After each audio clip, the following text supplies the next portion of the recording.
Saludos y bienvenidos a esta parte de lo que estamos hablando con el apóstol Gerardo Ortega, y es en cuanto a la sanidad integral. Y ese es un aspecto muy importante porque muchas veces hacemos énfasis. Por ejemplo, un médico hace énfasis, un médico físico hace énfasis en el cuerpo natural. Un psicólogo, por así ponerlo, hace énfasis en el alma.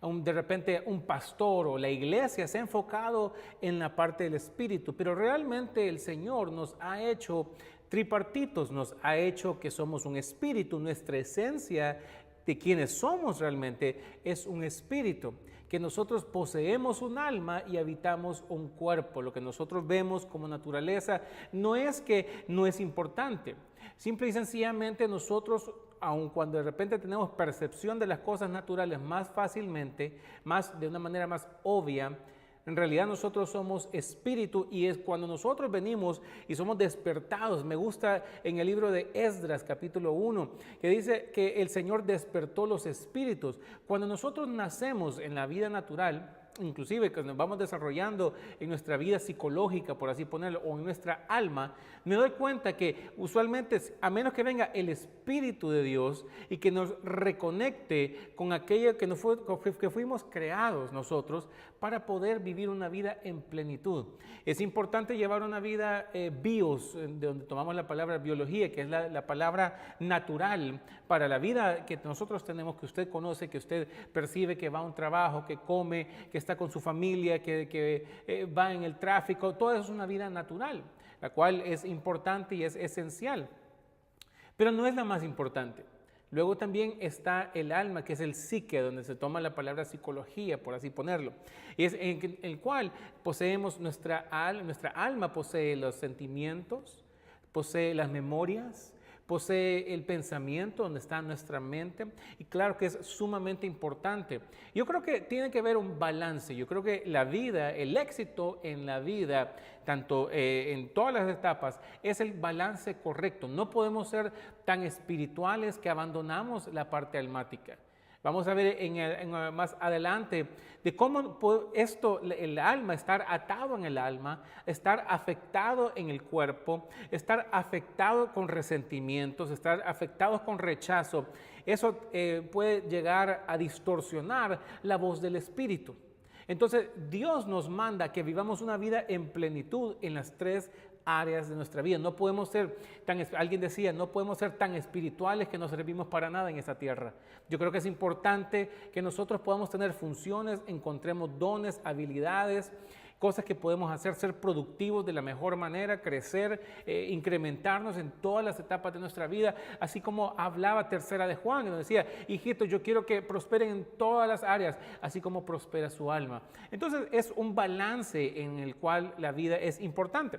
¿Por qué es importante nosotros ser sanos? Bueno, número uno, porque fuimos diseñados por parte de Dios, y Génesis 1:27 habla de que Él nos creó a su imagen y semejanza. A imagen de Dios los creó varón y hembra. Ahora bien, usted conoce bien la historia de lo que acontece en el huerto del Edén, donde se desconecta el humano en la percepción espiritual.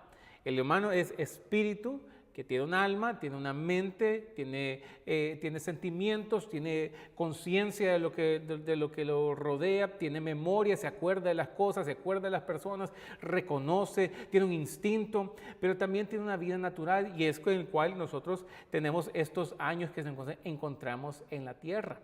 Pero al entrar al pecado, se desconecta el espíritu del hombre con el espíritu de Dios, y simplemente nos volvemos hombres naturales, y como alguien que tiene una conciencia nada más, que tiene un alma, pero no tiene la verdadera sanidad o restauración. Me llama a mí la atención cuando el Señor Jesús habla claramente cuál fue su propósito. En Lucas 19:10 dice, porque el Hijo del Hombre vino a buscar y salvar lo que se había perdido. A mí me llama la atención porque Él obviamente vino por los perdidos, nosotros que estábamos muertos en delitos y pecados, nosotros que estábamos perdidos en nuestra propia concupiscencia, en la vida natural, fuera de la conciencia o fuera de la percepción del Espíritu.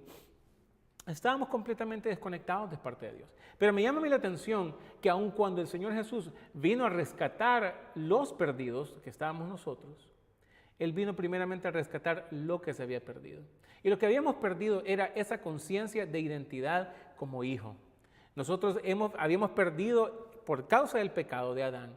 Se había introducido en nosotros, número uno, se había como desconectado, como un enchufe de la luz, se había desconectado la conciencia espiritual, como que nuestros espíritus estaban durmientes. Y lo que dominaba entonces es el alma, y lo que dominaba también entonces son las necesidades físicas, las necesidades de lo que vemos en nuestro entorno, los deseos de la carne, los deseos de nuestros ojos, las pasiones de nuestro corazón. Entonces, esos son los que realmente dominan. Un hombre natural es únicamente alguien que se rige por lo que puede ver, por lo que puede percibir, por lo que puede oler, por lo que puede meterse en la boca, trabaja únicamente para esta vida. Pero cuando tenemos una conciencia del Espíritu y nuestro Espíritu, por causa de la obra de Cristo, por causa del Espíritu Santo en nosotros, entonces nos abre, que tenemos una apertura hacia el ámbito del Espíritu y donde podemos nosotros ya introducirnos al concepto de la eternidad. No únicamente hoy cómo está el clima, hoy cómo está, hoy va a haber lluvia, o cómo va a estar hoy el trabajo, cómo me siento, sino que tiene una percepción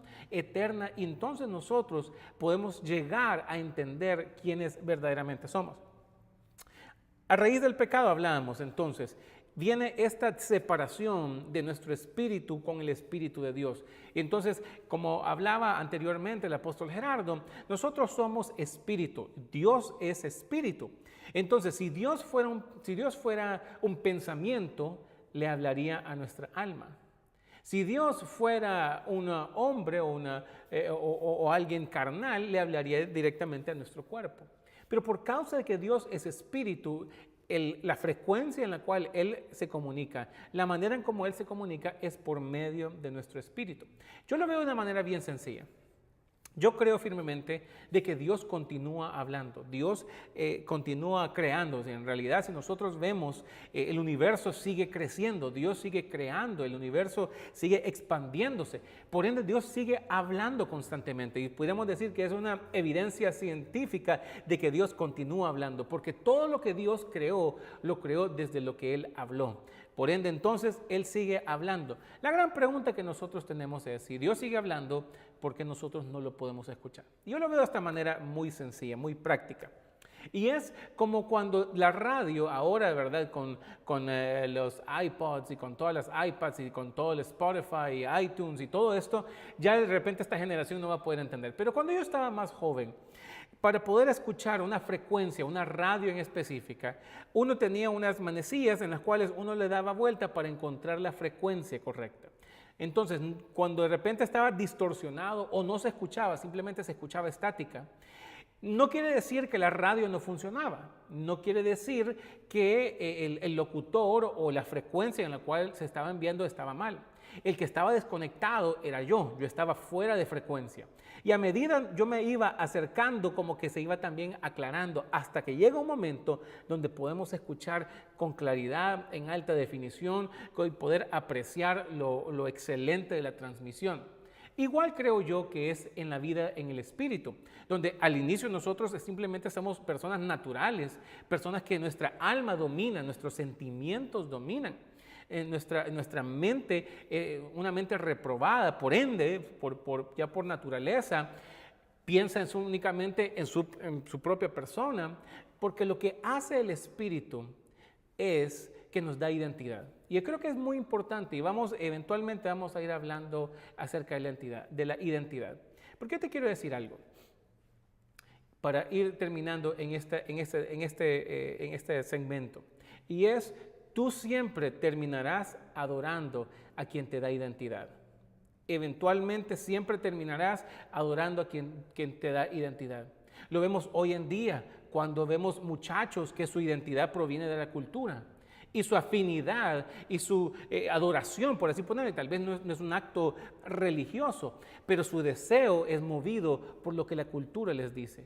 De repente el que les provee identidad es un trabajo, de repente es ser doctor, entonces se sienten con una gabacha, son licenciados, son ingenieros y de repente siempre tienen aquella identidad, siempre terminarás adorando. Y no quiere decir que sea malo ser doctor, ser ingeniero o o adoptar algunas cosas y poder vivir en este mundo, no estoy hablando de eso. Estoy hablando como la fuente de tu identidad siempre tiene que ser el Padre. Y por eso es que es necesario tener este balance para tú poder llegar a entender cuál es tu propósito en esta tierra.